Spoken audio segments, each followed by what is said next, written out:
ہم نے غلامی کی سیاست سے عداوت کی ہے، ہم ہیں مجرم کہ ہم نے بغاوت کی ہے۔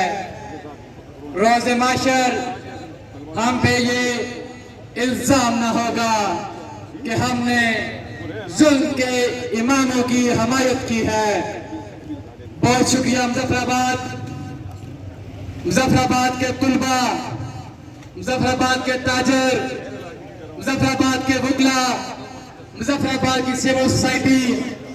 آپ نے ہمیشہ کی طرح اپنی روایت کو برقرار رکھتے ہوئے آج بھی یہ ثابت کیا کہ مظفر آباد کی عوام، خاص کر مظفر آباد کے طلباء، ہمیشہ اپنے حقوق کی خاطر، اپنے دستور کی خاطر ہمیشہ روڈوں پہ نکلتے رہے، ہمیشہ ظلم کے خلاف نکلتے رہے۔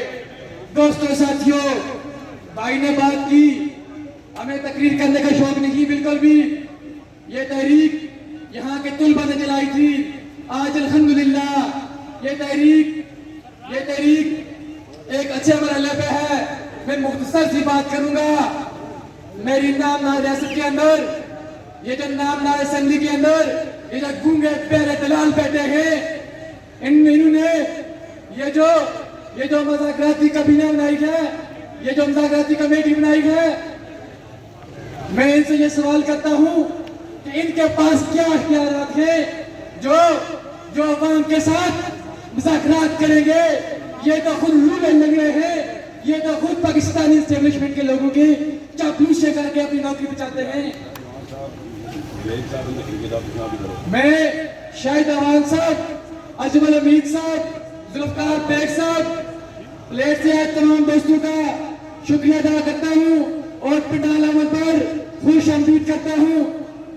اور اس کے بعد میں بات کرتا چلوں، یہ جو ہماری کمیٹیاں بنی ہیں، جس کے چیئر میں شاید فیصل مختار راٹھور صاحب ہیں، وہی بات کر رہا تھا کہ ان لوگوں کے پاس کیا اختیارات ہیں؟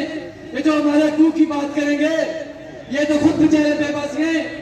مظفر آباد کے لوگوں، مظفر آباد کے طلباء، یہ آپ کی ذمہ داری بنتی ہے کہ آپ لوگ اپنے حقوق کی خاطر، آپ لوگ سستی بجلی کی خاطر، آپ لوگ سستے آٹے کی خاطر ان روڈوں پہ نکلتے آئیں گے اور نکلتے رہیں گے۔ میں آپ تمام لوگوں سے یہ عہد کرتا ہوں، انشاءاللہ جب بھی حقوق کی بات ہوگی، دستور کی بات ہوگی، مظفر آباد کے طلباء سمیت ہم آپ کو فرنٹ لائن پہ نظر آئیں گے۔